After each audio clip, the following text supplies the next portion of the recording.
मेरे जहर का कोई काट नहीं और मेरे डंक से आज तक कोई नहीं बचा। तुम भी बेमौत मारे जाओगे वीरेंद्र सिंह।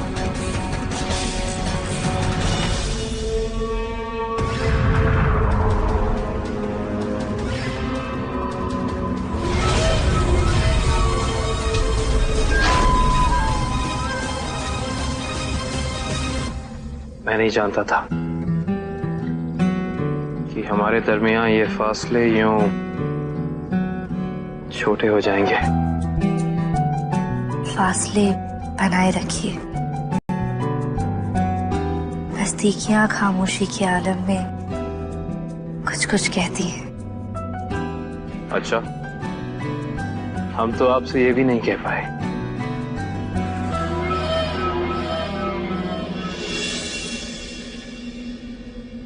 क्या करें, आपको पहली बार देखते ही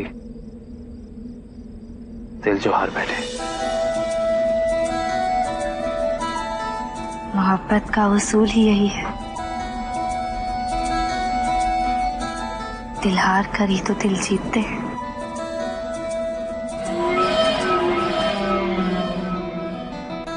वैसे मोहब्बत में नुमाइश की जरूरत नहीं। ओह, अब समझ आया।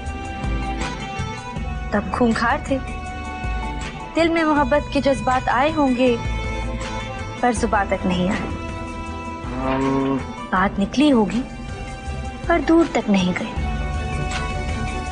या फिर हो सकता है कि खूंखारों के सीने में दिल ही नहीं होता। दिल नहीं होता तो वो तुम पे हारते कैसे? दिल नादान है, दगाबाज जो ठहरा। यानी खूंखार भी हम।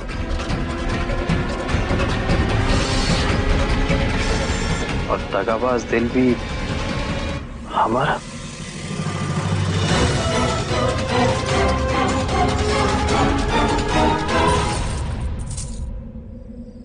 अरे देखा, दिल के साथ साथ हमारा हार भी फेंक दिया। मैं अभी जाके ढूंढता हूँ। हाँ, हार ही ढूंढना, तुम्हारा दिल अब हमारे पास है।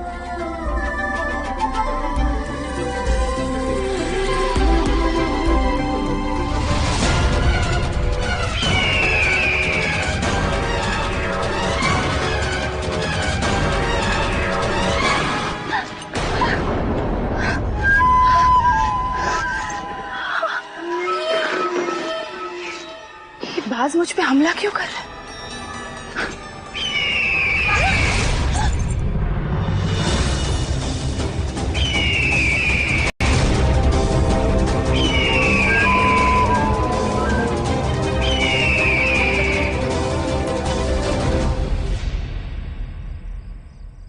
मैंने कहा था ना, ये रहा तुम्हारा हाथ। मैं पहना देता हूं।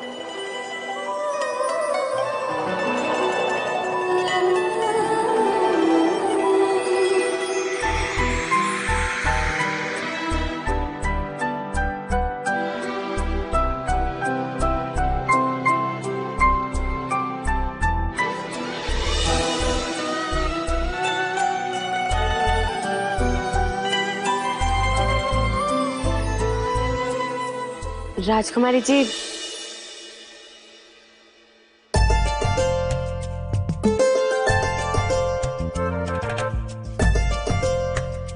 क्षमा करें राजकुमारी जी, रात बहुत हो चुकी है और महाराज भी आपकी सुरक्षा को लेकर चिंतित थे, इसीलिए हमें यहाँ आना पड़ा, क्योंकि हमें लगा आप महल के बाहर हैं। वैसे कोई बात नहीं, हमें बस तसल्ली करनी थी कि आप सुरक्षित हैं, पर ज्यादा देर मत कीजिएगा, जल्दी आ जाइएगा। चंपा चलो।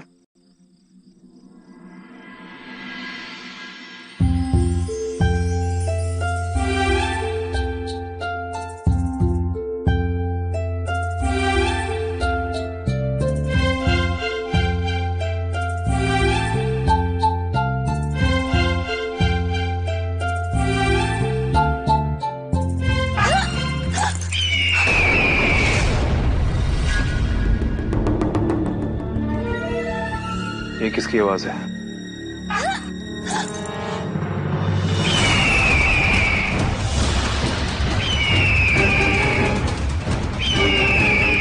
कौन है यहाँ? कौन है यहाँ?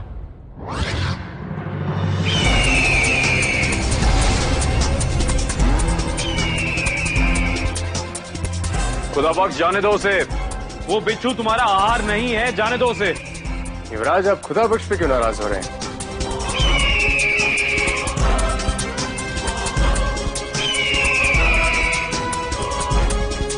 मैं खुदा बख्श को समझा रहा था। पर इतनी रात गया आप यहाँ क्या कर रहे थे युवराज? मैं यहाँ से जा रहा था, मुझे एक औरत के कराने की आवाज सुनी। यहाँ कर देखता हूँ तो आपका ये बाज एक बिच्छू पर हमला कर रहा था। पर बिच्छू कहाँ है? वो बिच्छू यहाँ अभी तो यहीं था, खैर चला गया होगा। यार आप चिंता मत कीजिए, रात का तीसरा पहर शुरू होने वाला है, आप जाके आराम कीजिए।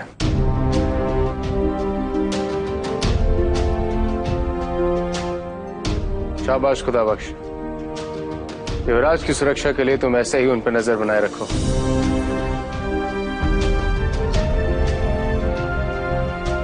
युवराज ने किसी औरत के करहाने की आवाज सुनी, पर यहाँ ना तो कोई औरत और बिच्छू।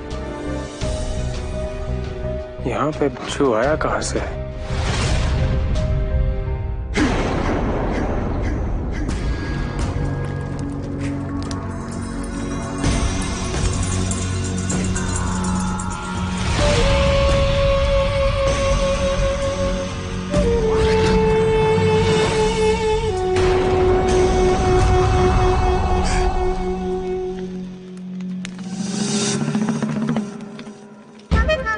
तुम्हारे जख्मों को देखकर लग रहा है कि तुम वीरेंद्र को मौत के घाट उतारने में सफल हुई हो। नहीं, अगर वो बाज नहीं होता ना तो आज वीरेंद्र सिंह की मृत्यु निश्चित थी। देखिए ना सोम, कैसे उस बाज ने हमें लहूलुहान कर दी। मतलब तुम उसे मारने में कामयाब नहीं हुई? अरे ऐसे कैसे कर सकती हो तुम हमारे साथ? तुमने हमसे वादा किया था। अब यहाँ क्या उसके जिंदा होने का मातम बनाने आई हो? धिक्कार है तुम पर, एक पंछी से डर के भाग आई तुम। ये भूलिए मत स्वामी, ये हम एक मानव नहीं बिच्छू कन्या है, और बाज हमारे दुश्मन होते हैं। दुश्मनी पाल ली, लेकिन दुश्मनों से निपटना नहीं आया, ना अपने और ना ही हमारे। अब हमें यहाँ के अपने जख्म दिखाने आई हो तुम?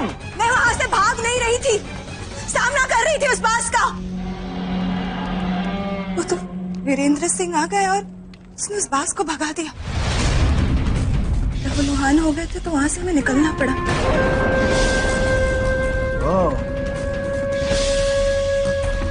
तो तुम ये कहना चाह रही हो कि उस वीरेंद्र ने बचाया तुम्हें? रक्षक बन गया है वो तुम्हारा? हाँ, हमारे साथ दगाबाजी किया है तुमने, छोड़ेंगे नहीं हम तुम्हें, समझ रही हो तुम?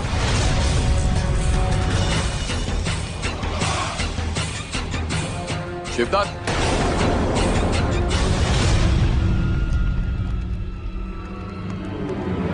चुनारगढ़ में औरत का प्रवेश वर्जित है और ये तुम अच्छी तरह जानते हो। तो उसके बावजूद ये औरत कहां से आई? कौन है ये? हमारी पत्नी है श्यामला, बिच्छू कन्या। इनके जहर से कोई बचता नहीं है, इनके जहर का कोई काट नहीं है। वीरेंद्र सिंह को मारने गई थी पर असफल होकर आई है ये। खबरदार, तुम वीरेंद्र को नहीं मारोगी।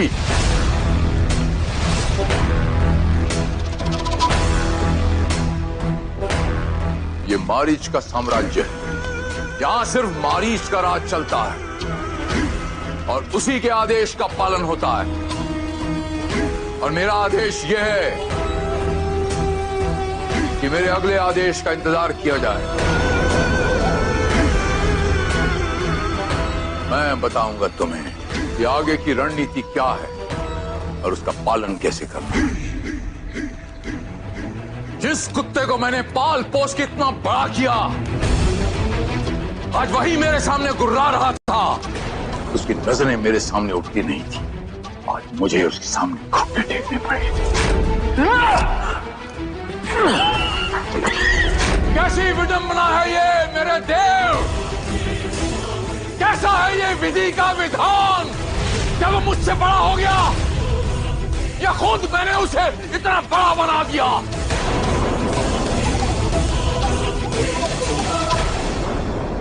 महाराज ने आपके लिए संदेश भेजा है। तुम लोग जा सकते हो।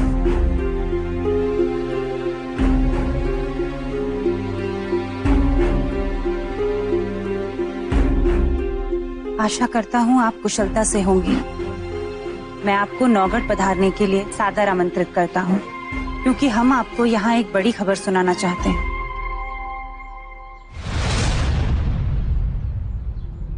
बड़ी खबर? नवगढ़ वासियों सुनो! नवगढ़ की प्रजा को सूचित किया जाता है कि आज युवराज वीरेंद्र सिंह की ताजपोशी है। उनकी ताजपोशी के शुभ अवसर पर नवगढ़ में उत्सव मनाया जाएगा।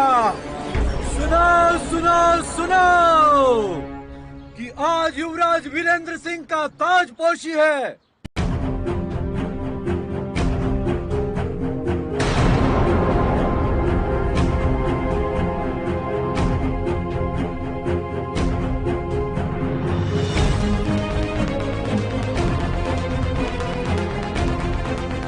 महाराज हर्षवर्धन की, महारानी चंद्रिका की, महाराज हर्षवर्धन की, महारानी चंद्रिका की।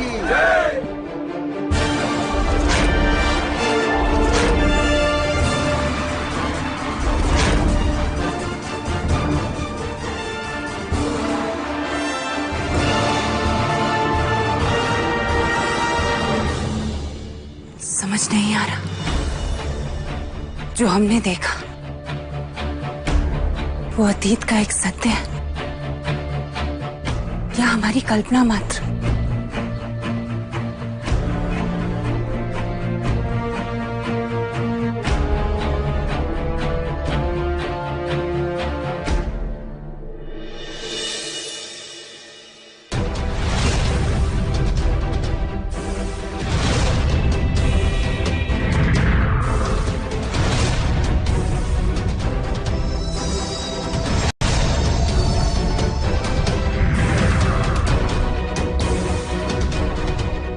हूबहू रानी चंद्रिका की छवि है हमारी पुत्री।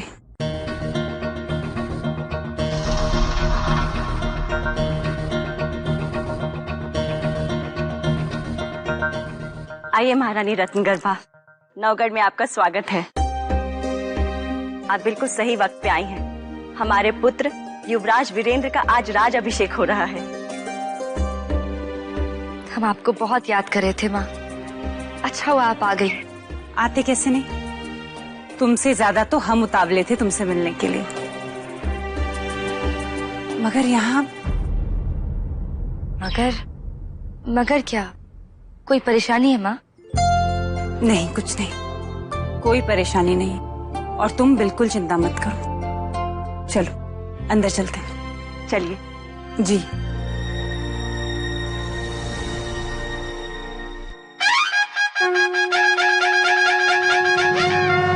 युवराज वीरेंद्र सिंह की जय! युवराज वीरेंद्र सिंह की जय! युवराज वीरेंद्र सिंह की जय!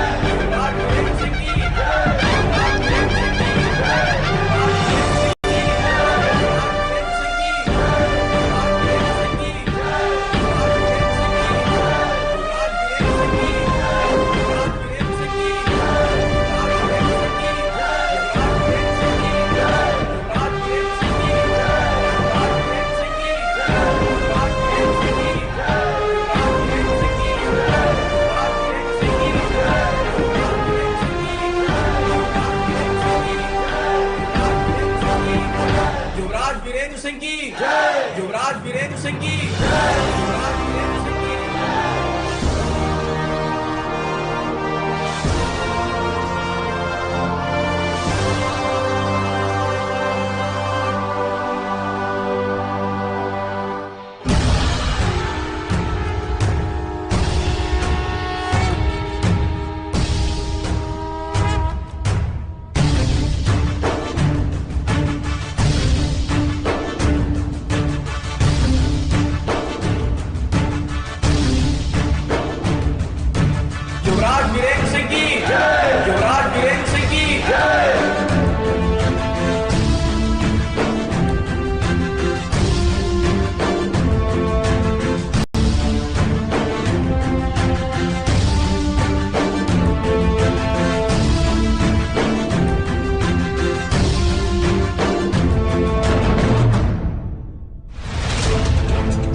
इतनी बेचैन क्यों? क्या बात है? नहीं, ऐसी कोई बात नहीं। अभी अभी होश में आई हूं ना, तो हर अजनबी जगह जानी पहचानी से लगती है। हर चेहरे में कोई और चेहरा नजर आता है। लेकिन तुम परेशान मत हो, हम बिल्कुल ठीक हैं। देखो, वीरेंद्र को युवराज नहीं महाराज लग रहा है।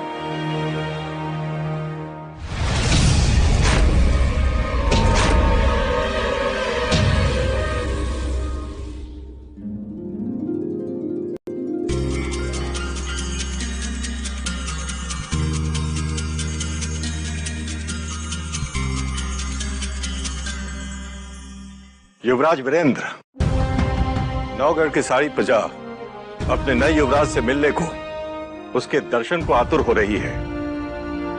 चलकर अपनी प्रजा को संबोधित करो।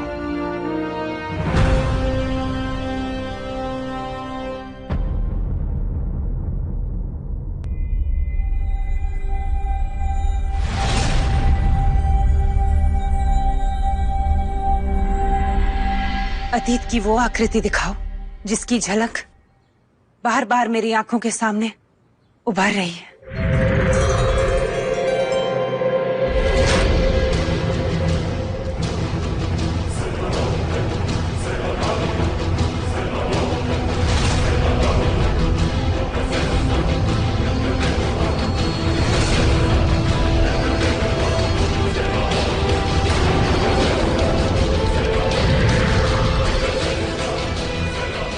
महारानी,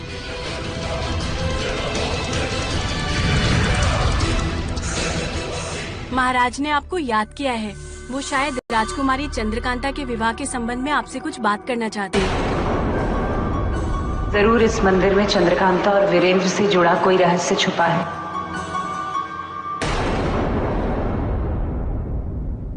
प्रणाम चाचा जी।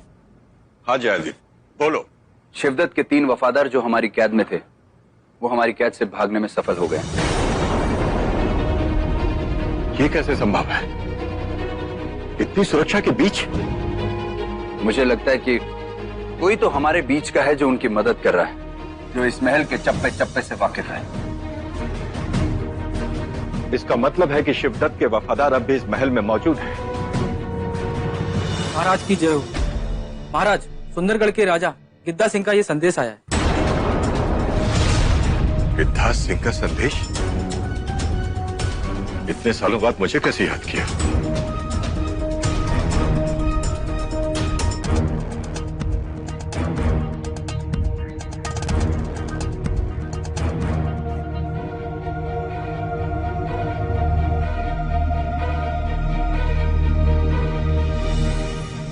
सुंदरगढ़ के महाराज गिद्धा सिंह का प्रणाम स्वीकार हो। बरसों पुराना आपका दिया हुआ वचन याद दिलाने के लिए ही मैंने संदेश भेजा है। याद आया?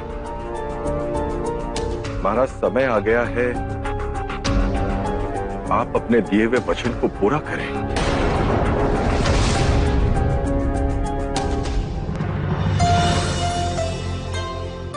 आइए महारानी, हम आप ही का इंतजार कर रहे थे। बैठिए। आपके बिना तो हम किसी निष्कर्ष पे नहीं पहुंच पा रहे थे।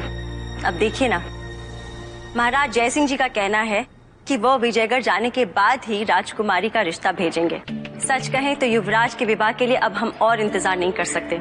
हमारा तो ये सुझाव है कि कल जब कुलदेवी के मंदिर में युवराज माँ का आशीर्वाद लेने जाएं, तो अगर चंद्रकांता भी साथ ही में माँ का आशीर्वाद ले ले तो रिश्ता पक्का हो जाएगा। उसके बाद आप विवाह चाहे विजयगढ़ से करें या नौगढ़ से, हमें कोई एतराज नहीं होगा। आपकी मर्जी।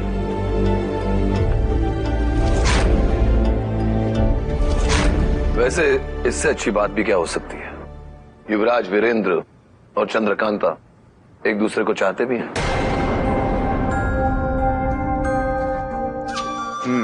महाराज, हम ये कह रहे थे कि विवाह के लिए कुछ जल्दबाजी नहीं कर रहे हैं हम। हमारा कहने का मतलब है कि अभी अभी नौगढ़ इतनी बड़ी मुसीबत से उभरा है, अगर थोड़ा सा हम सब्र कर लेते तो बेहतर रहता। नवगढ़ के लिए इससे अच्छा समय और क्या हो सकता है? और वैसे भी शुभ काम में देरी कैसी? और रहा आपका सवाल तो क्रूर सिंह जी, हम रिश्ते की बात कर रहे हैं, राजनीति की नहीं।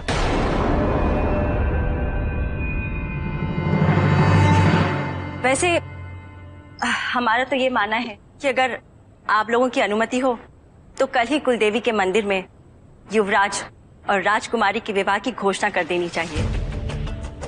कहीं ये वही मंदिर तो नहीं? ये उचित है महारानी। हम कल ही महाराज सुरेंद्र सिंह से इसकी चर्चा करेंगे कुलदेवी के मंदिर में।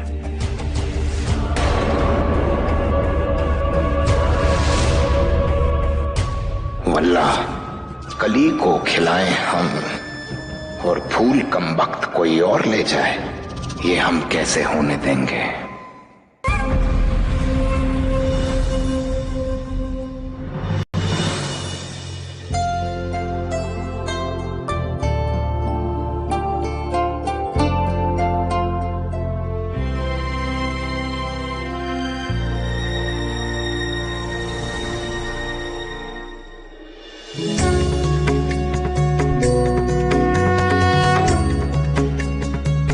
माँ कहीं दिखाई नहीं दे रही।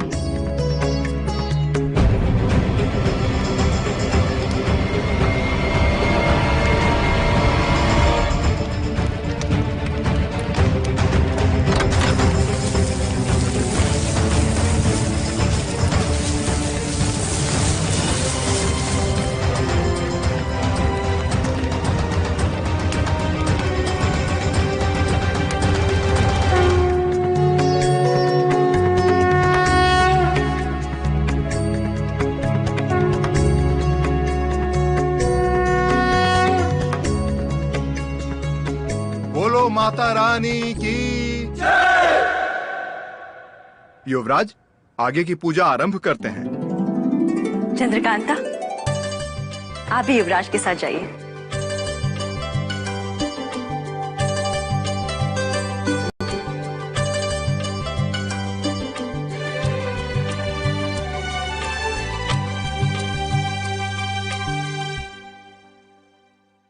महाराजा सुरेंद्र सिंह, आज के इस शुभ अवसर पर आपकी कुलदेवी को साक्षी मानकर हम आपके सामने एक प्रस्ताव रखना चाहते हैं।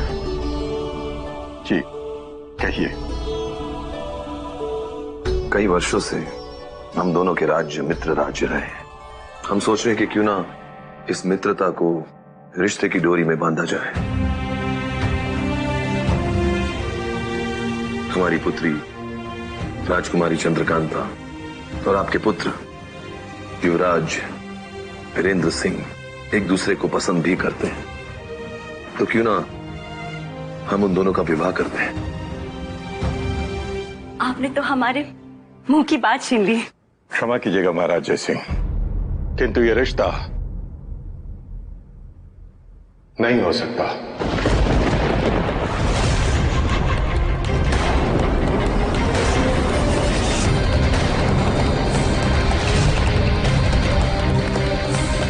नवगढ़ के युवराज का रिश्ता हो चुका है।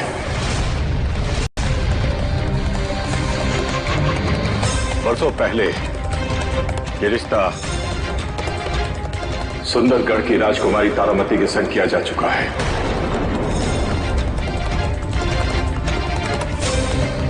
और इस रिश्ते को निभाने के लिए हम वचनबद्ध भी हैं।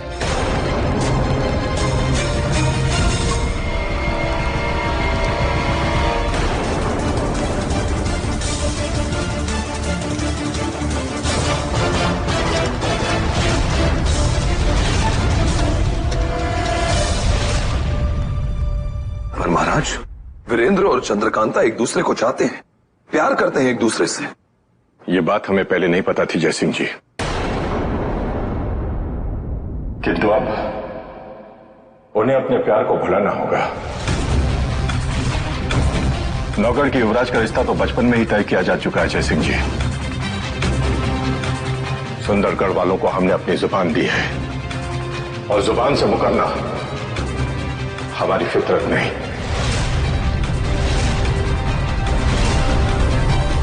अगर मना ही करना था तो महारानी पदविका ने झूठी उम्मीदें ही क्यों दिलाई? और आपको क्या लगता है कि विजयगढ़ की हैसियत नहीं है नौगढ़ के सामने? हमारा ये प्रस्ताव ठुकराकर आपने हमारे आत्मसम्मान को ठेस पहुंचाई है महाराज। अब हम यहां नहीं रह सकते, नहीं रुक सकते हम नौगढ़ में। चलो यहां से।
ये क्या कर रही हैं आप? कहते हैं यहाँ ये डोर बांधने से रिश्ता और भी मजबूत होता है। ये हमारे रिश्ते की डोर है। आओ इसे बांधने में हमारी मदद करो।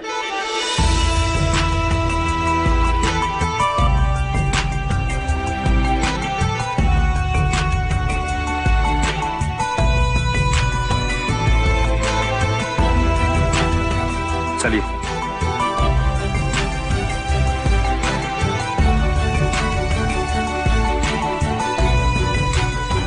चंद्रकांता, रुक जाओ। चलो यहां से। क्या हुआ पिताजी? चंद्रकांता, मैंने कहा चलो यहां से।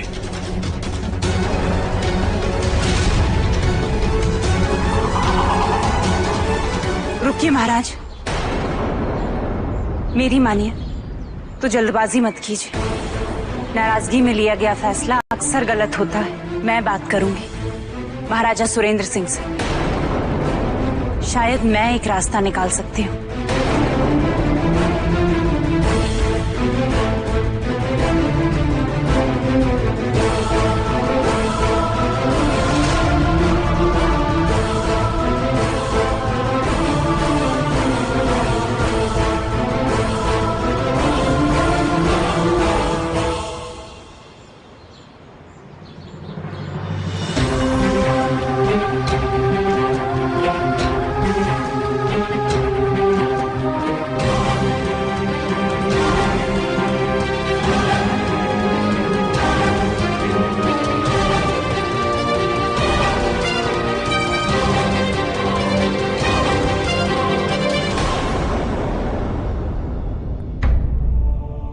महाराज। महारानी, कैसे स्मरण किया?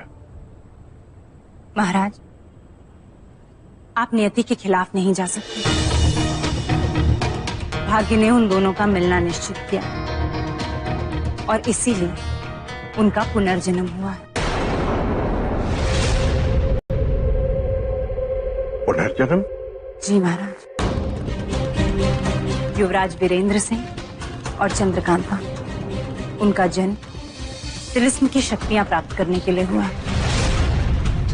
तिलिस्म का राज क्या है, ये केवल उस किताब से पता किया जा सकता है जो मंदिर के तहखाने में है।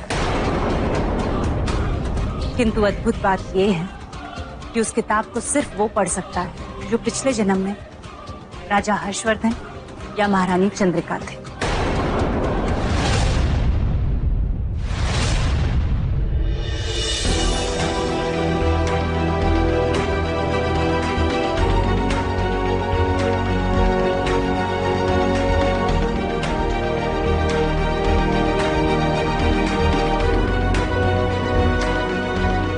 किस सोच में पड़ गए महाराज? वो किताब नौगढ़ की धरोहर है। आप वीरेंद्र सिंह या चंद्रकांता से उसे पढ़वा के देख लीजिए।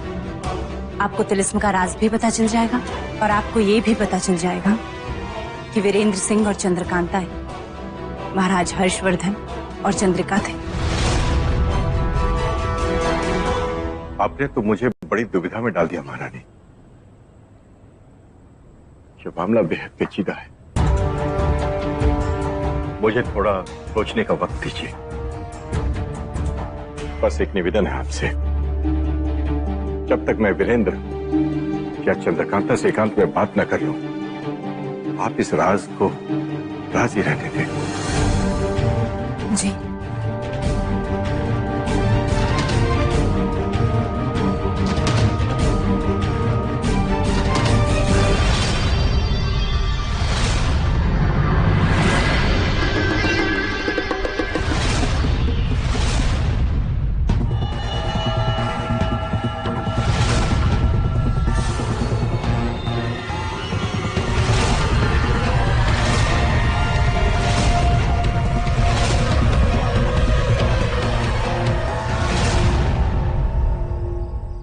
बहुत मुश्किल से हमने पाया है तुम्हें।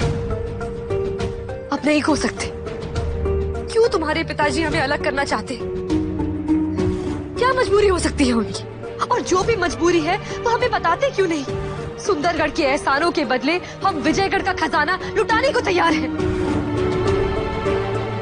तुम्हें नहीं खो सकते। अब नहीं। रुक जाओ चंद्रकांता, रुक जाओ। तुम पिताजी से बात मत करो, मैं बात करूंगा उनसे। मेरी बात को वो टाल नहीं सकते।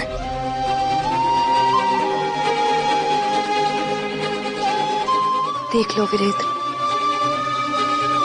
कहीं बात करते करते बहुत देर ना हो जाए।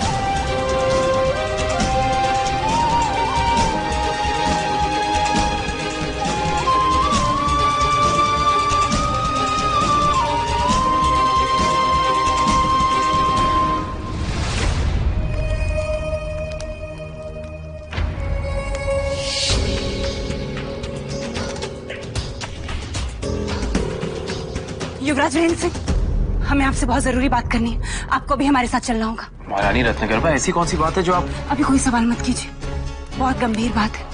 आइए हमारे साथ। रानी,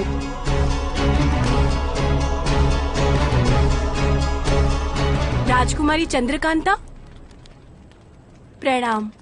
महाराज सुरेंद्र सिंह ने आपको वार्तालाप करने के लिए कक्ष में बुलाया है।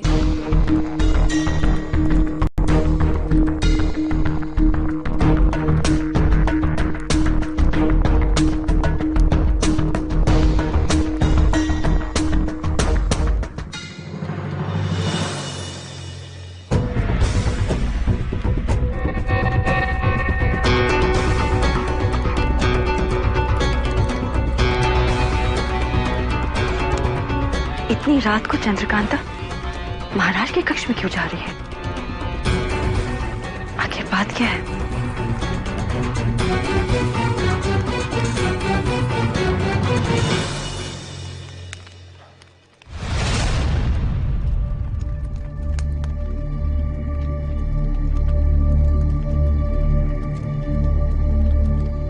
आप आ गई राजकुमारी चंद्रकांता। क्षमा चाहते हैं महाराज, पर अगर आपने हमें इसलिए बुलाया है कि हम आपकी आज्ञा का पालन कर हम वीरेंद्र को भूल जाएंगे,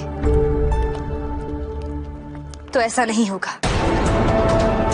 निराशा के अलावा आपके हाथ और कुछ नहीं आएगा।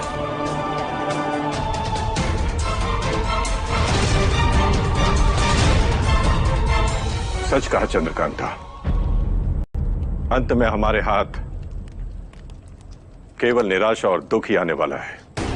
हम कुछ समझे नहीं। क्या कहना चाहते हैं आप? और हमें यहाँ क्यों बुलाया है?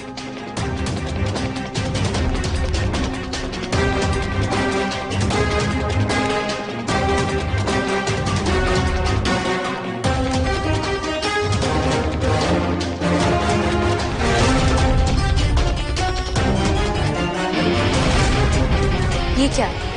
ये वो किताब है चंद्रकांता जिसमें तुम्हारे सभी सवालों के जवाब छिपे हैं।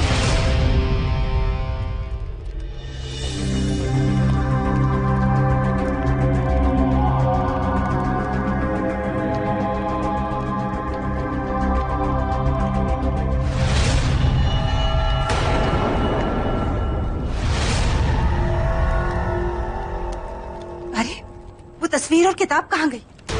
यही तो देखी थी हमने। इससे कैसे गायब हो सकती? हमारे अलावा ये बात सिर्फ महाराज सुरेंद्र सिंह को पता थी। आप किस बारे में बात कर रही हैं महारानी रत्नकला? यही कि आप और चंद्रकांता पूर्व जन्म में राजा हर्षवर्धन और चंद्रिका थे। ये आप दोनों का पुनर्जन्म है।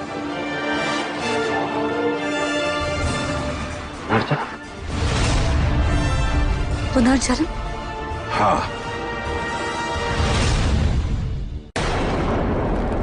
आज से लगभग 100 साल पहले नौगढ़ के महाराज हर्षवर्धन और महारानी चंद्रिका के रूप में तुम दोनों का जन्म हुआ था।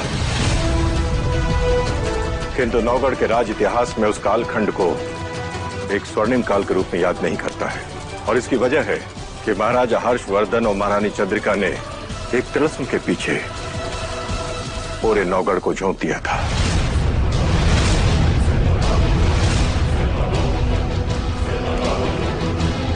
फिर वो खूनी खेल खेला गया चंद्रकांता, जिसे याद कर आज भी नौगढ़ की बुनियादें हिल जाती है।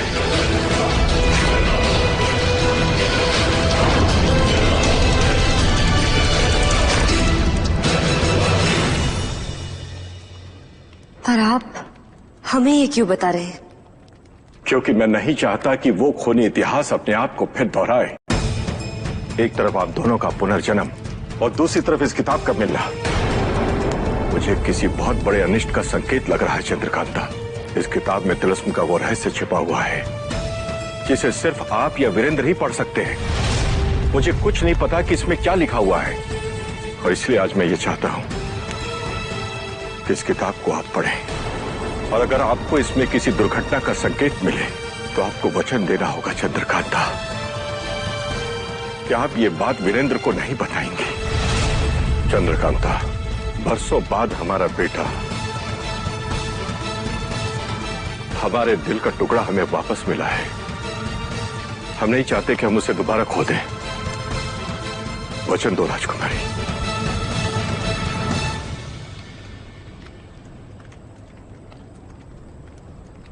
हम आपकी भावनाओं को समझते, इसलिए वचन देते। इसके बारे में युवराज वीरेंद्र को कुछ पता नहीं चलेगा। ठीक है।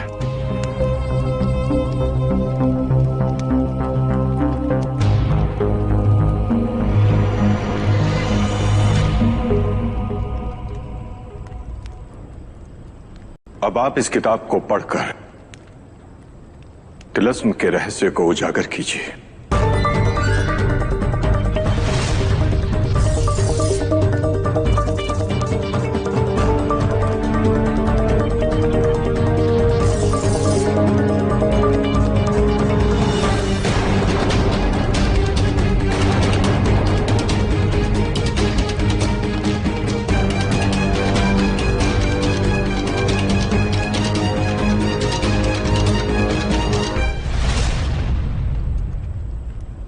मैं ऐसा नहीं होने दूंगी।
आवाज?